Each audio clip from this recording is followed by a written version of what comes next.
Olá pessoal, tudo bem? Eu sou a professora Sabrina, professor Diogo, e nós somos da Didacus Arte. Atualmente nós trabalhamos com aulas individuais de desenho e também encomendas, né? Aqui no bairro Tobias, em Joaçaba. Dentre essas encomendas, essas aulas, as técnicas que mais se destacam, que a gente trabalha, são realismo, caricatura, anime, mangá, cartoon, pintura em tela a óleo ou acrílica, além dos materiais, né, prof? Isso, trabalhamos com diversos materiais, desde a linha escolar até a linha profissional. Então nós temos aquarela, marcadores, pastel seco, pastel oleoso, enfim. São vários os materiais disponíveis para a gente estar trabalhando tanto no desenvolvimento das aulas, quanto no desenvolvimento das encomendas. Convidamos vocês para nos fazer uma visita aqui no bairro Tobias, em Joaçaba. Podemos estar marcando um horário para vocês virem conhecer o espaço, quem sabe adquirir uma obra pronta, mandar fazer um retrato ou tornar-se um aluno aí, nós ficaríamos muito felizes. Isso. E para hoje, então, né, para esta data, nós vamos estar criando, então, um desenho, um passo a passo de um chibi, de um personagem, de um anime. Né? A gente sabe que hoje está em alta o anime, todo mundo gosta, a gente gosta também. Exatamente. E nós vamos ensinar como criar um personagem do zero. Então, pegando um personagem já existente na proporção normal dele, digamos assim, proporção real, que puxa mais para uma proporção da nossa realidade, como decodificar isso e transformar no formato de chibi, que é aquele formato mais fofinho, mais bonitinho, né? Sem precisar estar necessariamente copiando algo já pronto da internet, que a gente sabe o quanto é importante nós criarmos a nossa arte, né, nesse ramo. Exato.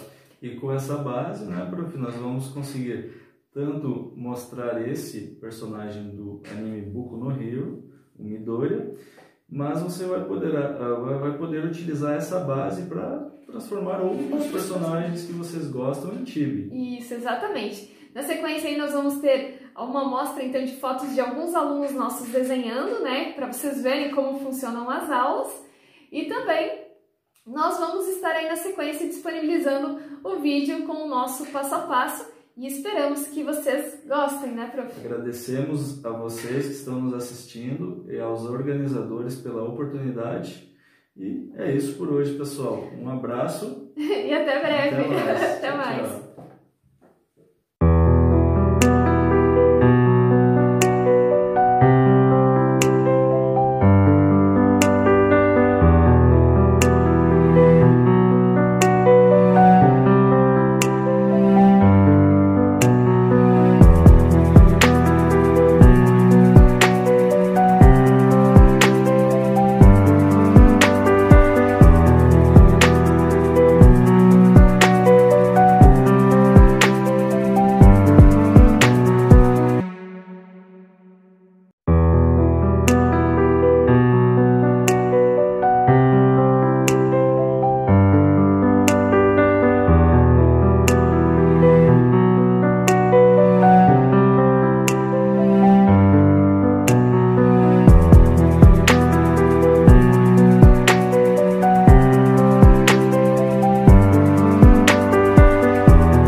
Então, pessoal, vamos aqui ao tutorial aí de como desenhar o personagem Midoriya do anime Boku no Hero.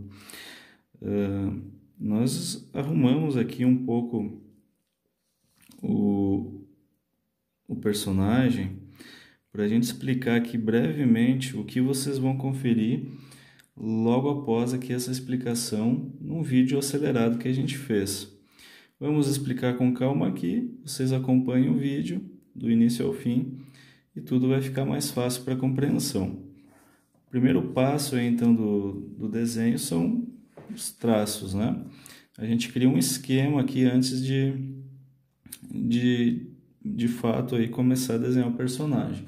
Muita gente questiona o porquê desse esquema.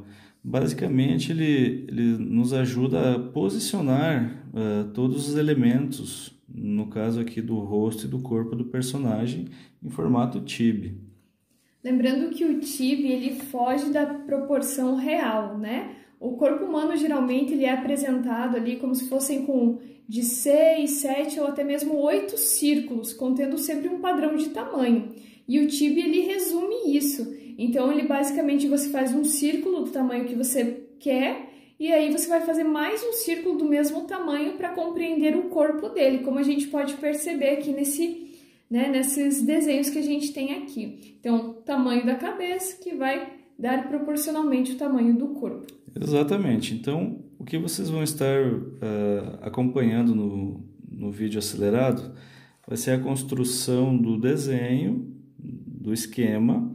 Logo após, a gente começa a trazer o personagem à tona. E aí, por fim, ele com a pintura aí que a Prof. Sabrina fez. Então, vamos explicar aqui rapidamente como iniciar esse esboço aqui, né? Como iniciar esse esquema. O primeiro passo é você definir o tamanho que você vai querer que fique a cabeça do personagem. Ou seja, você vai criar o primeiro círculo. Pode fazer ele manualmente, ele não precisa ficar perfeito, ou você pode usar aí como auxílio um objeto, né, Prof? Um apontador circular, ou até mesmo uma régua circular, né? Ou outro objeto que você tem que facilite a sua vida. Exato. Então, logo após a criação desse primeiro círculo, o que nós vamos fazer? Nós vamos pegar, a gente pode utilizar os nossos dedos aqui, ou até um objeto, né? Para pegar o tamanho e posicionar logo abaixo desse um outro círculo de mesmo tamanho. A largura, para ficar mais fácil de acertar, vocês podem estar fazendo pequenos riscos laterais aqui que facilitem, e aí vocês podem tirar aqui o tamanho do primeiro círculo e jogar encostadinho no outro. Faz um risquinho aqui e já faz a criação desse segundo círculo. Após isso, nós dividimos eles na vertical aqui bem ao meio e na horizontal individualmente aqui, cada um ao meio. Lembrando que essa divisão não foi utilizado uma régua especificamente, é mais da percepção visual. Então, o nosso entendimento, aonde é o centro?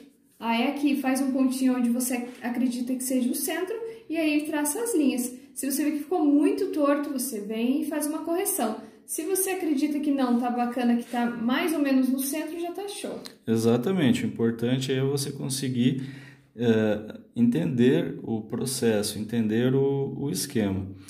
E logo após essa parte feita, desenhou os dois círculos, dividiu eles ao meio na vertical e ao meio na horizontal, aí nós vamos encontrar duas linhas do meio desses círculos, ou seja, nós temos essa metade aqui, nós vamos dividir ela no meio na vertical.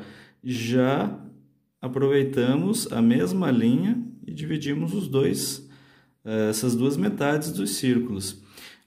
O mesmo acontece do outro lado aqui, ó.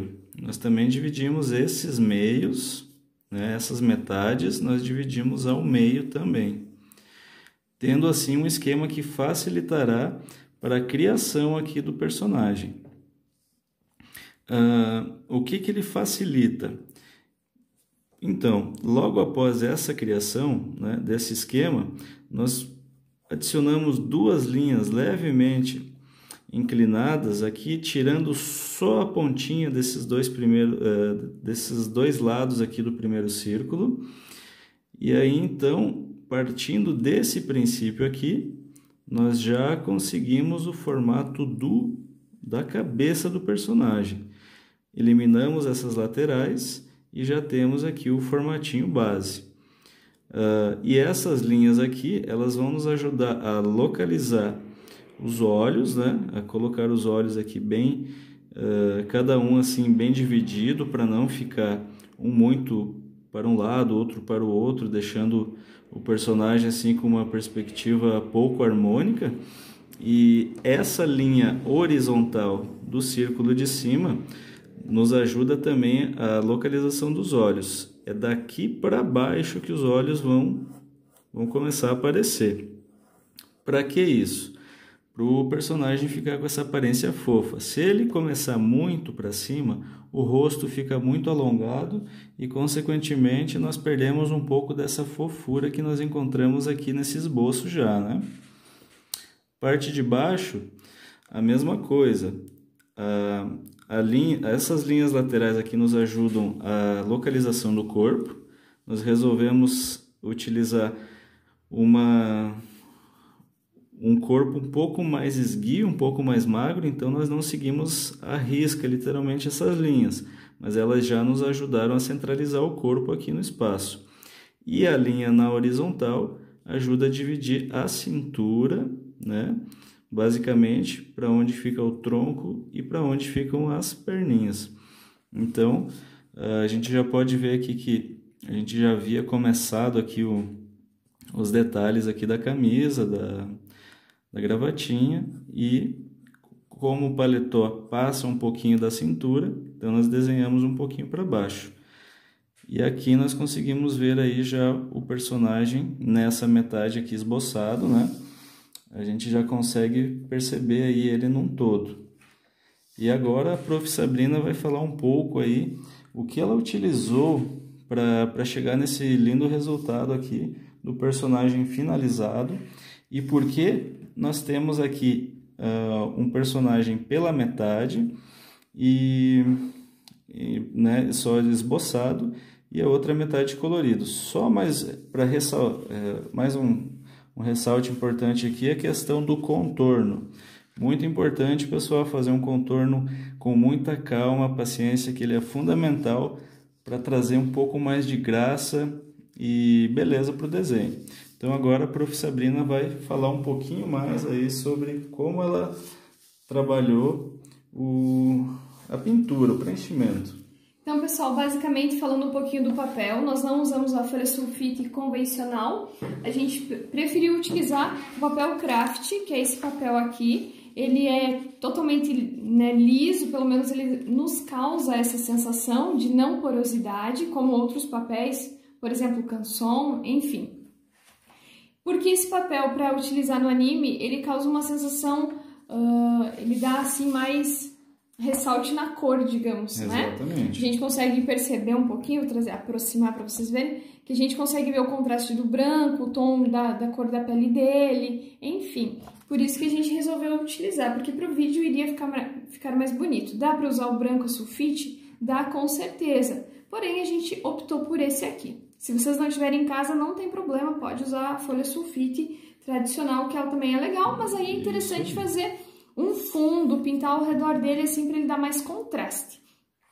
Nós utilizamos desse caderno de folhas de papel craft, basicamente. Agora, falando um pouquinho sobre os marcadores que vocês vão ver que eu vou estar utilizando no nosso vídeo. Eu utilizei marcador para dar a base do nosso desenho, né? Então, para que serve o marcador? O marcador é tipo uma canetinha grande. Vou pegar aqui para vocês visualizarem, ó. Nós utilizamos da marca da Sinuart, né, Prof? Exatamente. Até se o Prof quiser aproveitar aqui e fazer uma pequena amostra antes de vocês estarem acompanhando o vídeo acelerado, né? Então, basicamente, a diferença do marcador e de uma canetinha é que o marcador eu posso passar algumas vezes, várias vezes, na verdade, e a tinta dele não vai danificar a nossa folha, né? A canetinha a gente sabe que às vezes ela danifica. O marcador ele passa do outro lado, mas ele não, geralmente ele não danifica. A não ser que você fique realmente assim, insistindo de uma forma muito grande e não deixando ele dar aquela secadinha dele. certo? É interessante ressaltar que o marcador da Sinoarte ele tem duas pontas, a ponta fina e a ponta fina, entre aspas, e a ponta chanfrada, né? Dependendo do que você for fazer, cabe aí a utilização dessas devidas pontas. Exatamente. Qual o cuidado que a gente deve ter com o marcador? Como o marcador é uma tinta que ela vai expandir, então se eu deixar o meu pincel friccionado contra o papel, a tinta ela vai expandindo e vai tomando conta daquela área, ó. O tamanho do ponto. Se eu só fizer assim, ele fica um ponto pequeno. Se eu deixar friccionado, ele vai aumentando, expandindo a área. Então, em lugares pequenos, deve haver um cuidado. Vocês vão perceber que em áreas muito, muito pequenas, eu nem utilizei o marcador, já vim direto com lápis. Porque os lápis que eu utilizei foram os lápis Super Soft da Faber-Castell. Esses lápis aqui. É interessante, inclusive, ressaltar que às vezes o pessoal pensa que poxa, eu não tenho determinado lápis, eu não tenho lápis profissional, então meu desenho não vai ficar bonito. Isso não é verdade, né, prof? Não, pelo contrário. Depende muito da percepção visual do artista referente ao seu desenho, ao seu trabalho, a sua tranquilidade na hora de preencher, porque tem gente que vai e aperta muito o lápis contra a folha, acaba deixando manchado ou marcando demais a folha que está utilizando. E a pressa, né? Então, aquilo que a gente falou, tranquilidade, porque é o oposto de ter pressa para finalizar um desenho. A gente não precisa. O desenho ou a pintura, ela é feito para que a gente consiga ficar tranquilo, entre aspas, relaxar fazendo aquilo, não necessariamente com uma preocupação de eu quero terminar, eu quero aquela ansiedade. Exato. A gente tem sim ansiedade para ver o desenho pronto, mas a gente não deve levar isso como necessariamente um ponto positivo. Às vezes sim, porque faz com que você finalize o desenho. Mas também ele pode fazer com que você se apresse muito e acabe aí cortando algumas etapas. Então, voltando a falar do lápis, o lápis Super Soft da Faber, ele é um lápis de linha escolar, porém ele tem uma qualidade parecida com o profissional porque ele solta bastante pigmentação na folha. Então, eu usei o lápis, por exemplo, vocês vão ver no vídeo em cima do nosso marcador. Por quê? Porque o marcador, às vezes, ele deixa algumas manchas na folha. Então, a gente usa o lápis para cobrir essas manchas e deixar a pintura mais lisa, né? Mas vocês vão ver, ó, ele tem uma boa pigmentação. Eu não estou apertando, vocês podem ver. Vou até pegar mais aqui no final do lápis. O movimento que eu utilizei, pessoal, sempre movimento circular. Perto aqui das linhas a gente pode fazer a linha do contorno, mas se não, o movimento circular.